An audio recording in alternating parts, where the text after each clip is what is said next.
ఏది అయినా ట్రై చెయ్యి ఆచి చికెన్ మసాలా. ఆచి చికెన్ మసాలా. యుద్ధంపై అమెరికా అధ్యక్షుడు డొనాల్డ్ ట్రంప్ కీలక వ్యాఖ్యలు చేశారు.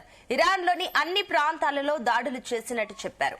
తమ దాడుల్లో ఇరాన్ పూర్తిగా నాశనం అయ్యిందని తెలిపారు. ఇరాన్ లో ఇక చేయడానికి ఏమీ లేదన్నారు ట్రంప్. ఇరాన్ రాడర్ లాంచర్ వ్యవస్థలను పూర్తిగా ధ్వంసం చేసినట్టు చెప్పారు. అమెరికా మిలిటరీతో పెట్టుకుంటే ఇలాగే ఉంటుందన్నారు. తమ మిలిటరీ ప్రపంచంలోనే అత్యంత శక్తివంతమైందన్నారు డొనాల్డ్ ట్రంప్.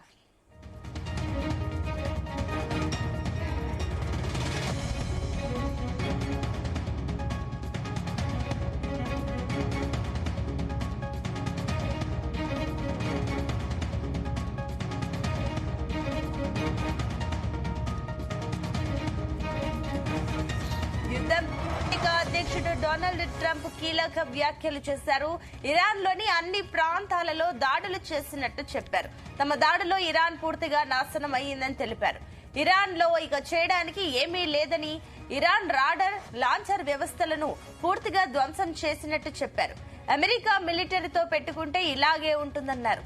తమ మిలిటరీ ప్రపంచంలోనే అత్యంత శక్తివంతమైందన్నారు డొనాల్డ్ ట్రంప్.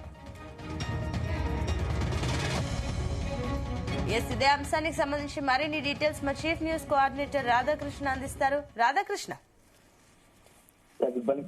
ఇరాన్ ఇజ్రాయెల్ యుద్ధం నేపథ్యంలో అమెరికా అధ్యక్షుడు డొనాల్డ్ ట్రంప్ అత్యంత కీలక వ్యాఖ్యలు చేశారు. సో గత 4-5 రోజులుగా కూడా యుద్ధం కొనసాగుతున్న నేపథ్యంలో ఇక ఇరాన్ పైన మేము పూర్తి స్థాయిలో పట్టు బిగించాము. ఇరాన్ లో దాడులు దాదాపుగా ముగిసినట్లే మొత్తం ఇరాన్ లోని అత్యంత కీలక ప్రాంతాలన్నింటినీ పైన కూడా మేము పట్టు సాధించాము, దాడి చేశాము.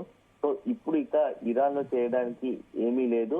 అక్కడ ఉన్నటువంటి ఇరాన్ లోని అత్యంత కీలకమైనటువంటి రాడార్ వ్యవస్థ కావచ్చు, లాంచర్స్ వ్యవస్థ రద్దు చేశాము. అక్కడ సైనిక స్థావరాలపై కూడా అటాక్ చేసి పూర్తిగా ధ్వంసం చేశాము. ఇప్పుడు తాజా ఇరాన్ లో చేయడానికి కూడా ఏమీ లేదు. ఇరాన్ లో ప్రస్తుతం మొత్తంగా కూడా విధ్వంసం చేశాము. ఇక చేయడానికి కూడా ఏం లేదు. అంటే దాదాపుగా ఇక ఇరాన్ చేతులు తెస్తున్నట్టుగా కూడా ట్రంప్ మాట్లాడడం ఇప్పుడు సంచలనంగా మారింది. అదే సందర్భంలో తన మిలిటరీ వ్యవస్థ గురించి చెప్పుకుంటూ వచ్చాడు. సో ప్రపంచంలోనే అత్యంత దుర్భేద్యమైన వ్యవస్థ మా ఆర్మీకి ఉంటుంది. సో మాలాంటి ఆర్మీ దేశంలో ప్రపంచంలో ఏ దేశానికి లేదు. ఏ టాస్క్ అప్ చెప్పినా దాన్ని అత్యంత సక్సెస్ఫుల్ గా పూర్తి చేయగలదు మా యొక్క ఆర్మీ అని చెప్పేసి అటు ఆర్మీని పొగుడుతూ వచ్చారు. సో ఇదే సందర్భంలో ఇక నెక్స్ట్ తదుపరి ఏం చేయబోతుంది అనేది కూడా కొత్త ఆసక్తిగా మారింది. ఎందుకంటే దాదాపు ఇరాన్ మొత్తం క్లీన్ చేశాము, ధ్వంసం చేశాము, ఇక చేయడానికి ఏం లేదని చెప్పడంతో యుద్ధంలో నెక్స్ట్ ఏం జరగబోతుంది అనేది కూడా కొంత ఆసక్తిగా మారింది. అంటే ఇక తను పూర్తి స్థాయిలో కేవలం ఇజ్రాయెల్ పాల్గొంటుంది, తాము మాత్రం నామం మాత్రంగా ఉంటామన్నట్టుగానే దాని ట్రంప్ వ్యాఖ్యలను బట్టి మనం అర్థం చేసుకోవాల్సి ఉంటుందని చెప్పేసి ఉంటుంది. సో మొత్తంగా అయితే ఇప్పుడున్న పరిస్థితుల్లో ట్రంప్ వ్యాఖ్యలు మాత్రం చాలా కీలకంగా మారాయి. సో ఇరాన్ లో పూర్తి స్థాయిలో ధ్వంసం చేశాం అని నెక్స్ట్ ఏంటంటే ఇరాన్ లో చేయడానికి ఏం లేదని చెప్పడంతో ఈ యుద్ధం ముగిసినట్లేనా అనేది ఒక అంశాన్ని తెరపైకి తీసుకొచ్చాడు. ఇదే సందర్భంలో మరి ఇప్పుడు ఇరాన్ నుంచి ఎలాంటి స్పందన ఉంటుంది, ఇరాన్ ఎలా రియాక్ట్ కాబోతుంది అనేది కూడా మనం వేచి చూడాల్సి ఉంటుంది. ఎందుకంటే ఇప్పటికే అక్కడ దాదాపుగా 148 ప్రాంతాలను అత్యంత కీలకమైన ప్రాంతాల పైన కూడా ఇజ్రాయెల్ యుఎస్ బలగాలు మొత్తం కూడా క్షిపణులతో బాంబులతో మొత్తం మోగిస్తున్న పరిస్థితి తెలిసిందే. సో దాదాపుగా 1800 మంది పైగా కూడా మృతి చెందినట్టుగా కూడా పౌరులు మృతి చెందినట్టుగా కూడా సమాచారం అందుతా ఉంది. సో దీనికి సంబంధించి అధికారికంగా కూడా ప్రకటన రావాల్సి ఉంటుంది. అయితే నెక్స్ట్ తదుపరి యుద్ధంలో ఏం జరగబోతుంది అనేది మాత్రం కాస్త ఆసక్తికరమైన దాదాపు 5 రోజులు అవుతుంది. 5 రోజులుగా కూడా మొత్తం పశ్చిమాసియాలో తీవ్ర ఉద్రిక్త పరిస్థితులు ఉన్నాయి. యుద్ధం పతాక స్థాయికి చేరింది.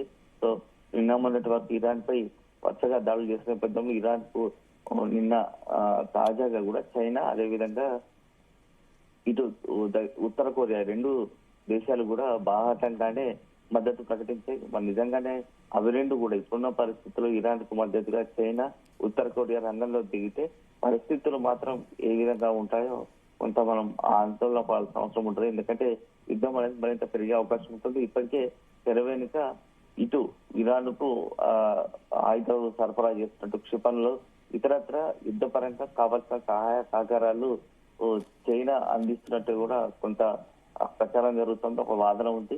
దానికి తోడు ఇప్పుడు ఉత్తర కొరియా వస్తా ఉంటుంది. అవసరమైతే తాము ఎలాంటి క్షిపణులైనా ఇరాన్ అందజేయడానికి సిద్ధంగా ఉన్నాము.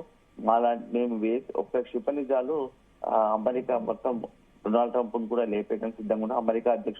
అమెరికాను మొత్తం కూడా తునాతుక్కలు చేయగలుగుతాము ఒక క్షిపణిజాలంటూ కూడా నిన్న చేసిన వ్యాఖ్యలు పెద్ద తీవ్ర కలకలం రేపిన సంగతి తెలిసిందే.